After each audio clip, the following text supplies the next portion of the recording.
আমাদের রংপুরের মানুষকে তোমরা মফিজ বলো, আমরা আসলেই মফিজ। আমরা নিজেদের জীবনের পরোয়া না করে অন্যকে বাঁচাই। আমরা দেশের জন্য বন্দুকের গুলির সামনে বুক চিতিয়ে দাঁড়াই। আবার আমরাই সর্বদা অবহেলিত, শোষিত। তবুও রংপুরের মফিজরা বিপদের সবার পাশে আছে, থাকবে ইনশাআল্লাহ। ত্যাগের প্রয়োজন হলে মফিজদের ডাক দিও, হাজির থাকবো। যেমন মেহেরান চৌধুরী ম্যাম, নীলফামারীর মানুষ, যিনি মাইলস্টোন স্কুলের সেই ভয়াবহ বিমান দুর্ঘটনায় নিজের জীবন হারিয়েছেন, কিন্তু মৃত্যুর আগে প্রায় 20 জন শিক্ষার্থীকে বাঁচিয়েছেন।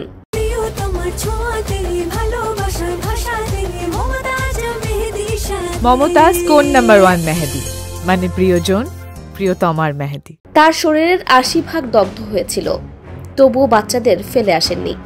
তিনি ছিলেন একজন সত্যিকারের শিক্ষক, এক বীর মা। আর আশরাফুল ইসলাম স্যার, পীরগঞ্জের মানুষ, রংপুরের গর্ব। তিনি নিজে মৃত্যুর ঝুঁকি নিয়ে শিক্ষার্থীদের উদ্ধার করেছেন।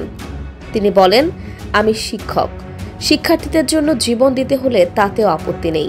আবু সাইদ 2024 সালের কোটা সংস্কার আন্দোলনের সক্রিয় সমন্বয়ক। 16 জুলাই 2024 সালে আন্দোলনের সময় পুলিশের গুলিতে তিনি প্রথম নিহত হন। এই হচ্ছে রংপুরের মানুষ। আমরাই সবসময় অবহেলিত, শোষিত। তবুও রংপুরের মফিজরা বিপদে সবার পাশে আছে, থাকবে ইনশাআল্লাহ। ত্যাগের প্রয়োজন হলে মফিজদের ডাক দিও, হাজির থাকবো।